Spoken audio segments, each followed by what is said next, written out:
Hey guys, Desolator Magic back, and it's time to update one of the statements that I made in a previous video. No, I didn't epically screw up, I never do that. And apparently my mini corn dogs are done microwaving. So you may recall how I said that I really like Shadows over Innistrad because it looked like werewolves, humans, vampires, zombies, and spirits were all really good decks that were actually like dual deck close to each other. I mean, we're talking werewolves could reasonably beat a top level vampire deck in any given match. Now obviously the cards are going to shoot up in price at some point when people decide, oh well, vampires and humans, those are the ones that are just a little bit better.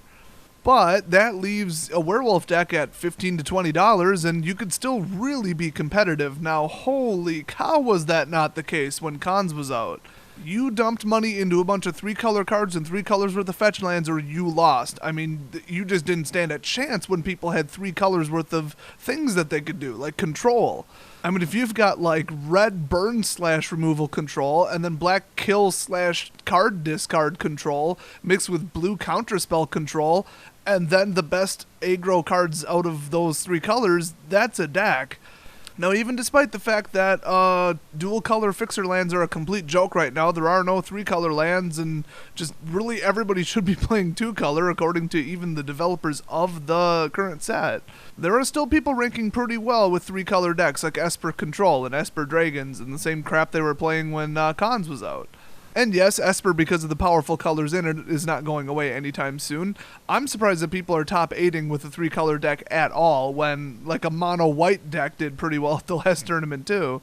So everything's peachy, and a lot of people are putting together, you know, one of the 4 or 5 major tribal decks for Friday Night Magic, and they're not spending too much. So you got the new players with like a 95% as good deck as the people who dropped a couple hundred on a deck. In fact, werewolves even beat my crypto white deck, and that thing's up in the 130 to 180 range, but then again I have 3 foil Gideons in it.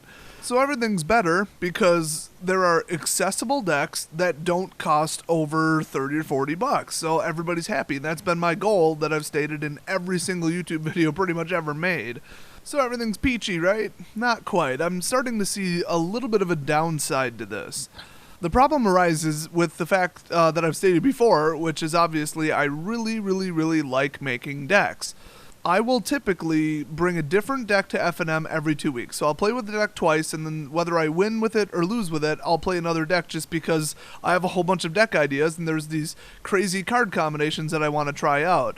Now, if you've tried to build a couple, you know, out there off the beaten path kind of decks that aren't just tribal, then you know exactly where I'm going with this. There is nothing you can build. I mean, you can build some obscure, whacked out combo deck, but it won't, you know, win. I mean, you could always build a really weird deck, it just won't win. It'll be fun, but you're not going to beat anybody with it. So besides the 3-color stragglers and some decks that are made of like 90% older cards and don't even touch shadows, there's just not much you can do with shadows. I mean, a mill deck maybe with like tutelage and that mythic, that blue ghost kid with the knife, whatever that is, Startle Awake.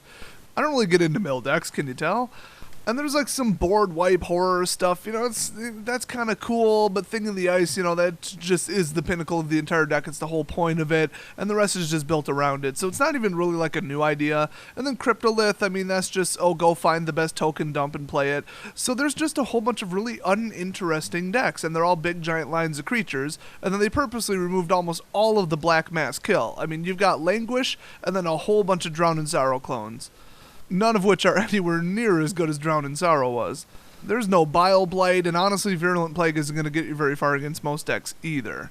So now that I've played all my decks twice at FNM, I'm looking at another deck to build, and I just can't find anything.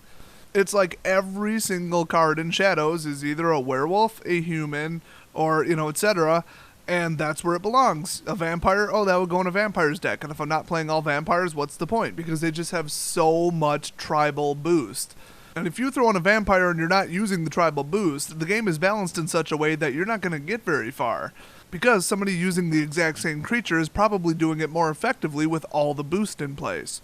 Now you could say that Superland Jr. and the much newer version of it, which is Crypto Bomb, that's pretty out there. Nobody's playing anything too much like that, except for I guess like an Eldrazi ramp deck, but just a I'm gonna get mana and then expel you to death deck. It's not real popular right now, and it's not winning tournaments despite the fact that it's a really good deck. I mean, I guess it's just you can't get anything going until turn 10, so somebody with a really slick werewolf deck might beat you before you get there.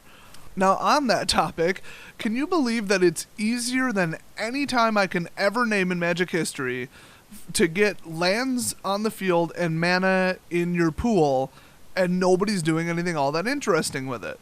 It's probably because you're locked into green, and green just isn't that great by itself right now. It's pretty good, but it's not like M14, M15 good, where the creatures are just outrageous, or even just like Theros. I mean, that whole block.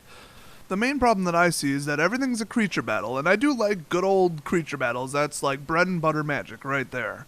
But at a certain point, you know, you don't want every single Friday Night Magic match against every single opponent to be a line of creatures where, oh, now it's humans, now it's vampires, now it's werewolves, now it's spirits. Yay.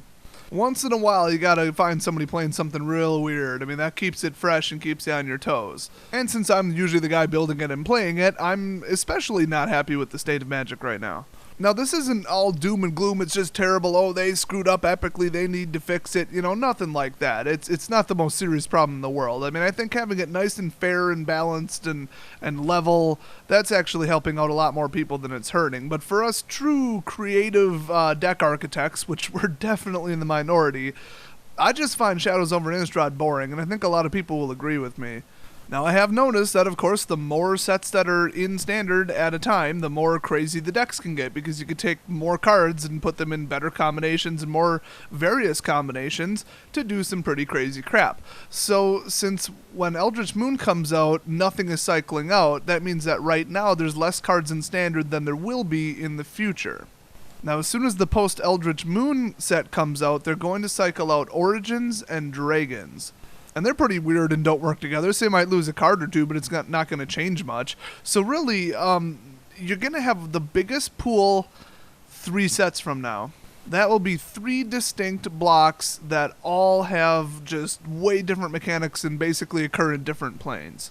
So I am definitely looking forward to that, and for the time being, I'm going to keep trying, keep looking, see if I can find just some obscure creatures that kind of go together into something really, really respectable, because I know a lot of people on this channel really like those wacko decks where they can bring it, spend 50 cents on all the rares across the board, and just dominate F&M with it.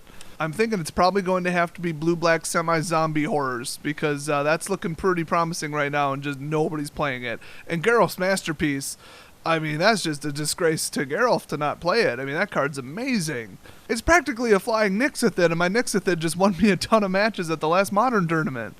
I always have a tendency to build the decks that aren't like the real obvious ones, you know, like it was really obvious when Origins came out that Wizards wanted people to play elves. I think it was actually one of the pre-made decks.